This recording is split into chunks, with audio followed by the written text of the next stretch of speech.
Bumaba ang performance at trust ratings ni Pangulong Bongbong Marcos. Base po yan sa huling Pulse Asia Survey.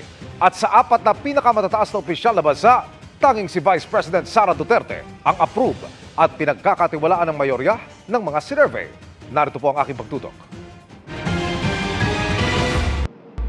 Sa pinakahuling ulat ng Bayan Survey ng Pulse Asia, tumaas sa 59% ang mga nasihan sa pagganap sa tungkulin ni Vice President Sara Duterte nitong Marso kumpara sa 52% noong Pebrero. 16% ang hindi aprobado. Tumaas naman sa 61% ang mga nagtitiwala sa bise mula 53%. 16% din ang walang tiwala. Sabi ng Pulse Asia, tanging si VP Sara Duterte ang nakakuha ng majority approval at trust rating sa apat na pinakamataas na opisyal na bansa. Ang mga nasisiyahan sa pagganap sa tungkulin ni Pangulong Bongbong Marcos bumaba sa 25% mula sa dating 42%.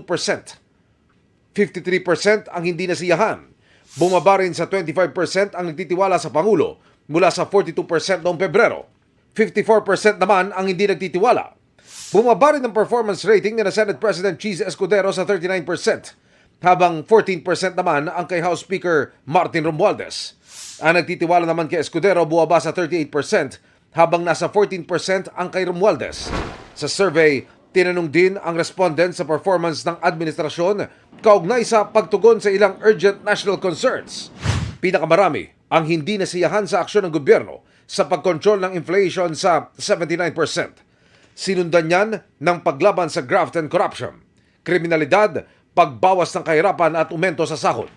Paliwanag ng Pulse Asia, maaaring nagpababa ng trust rating ng Pangulo ang kaguluhan sa politika at hindi mabisang pagtugon sa mga mahalagang issue o problema ng mamamayan.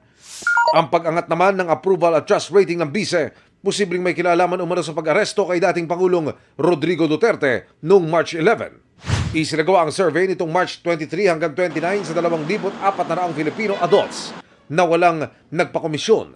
May margin of error ito na plus or minus 2%. Para sa GMA Integrated News, Emil Zumangyo, nakatutok 24 oras.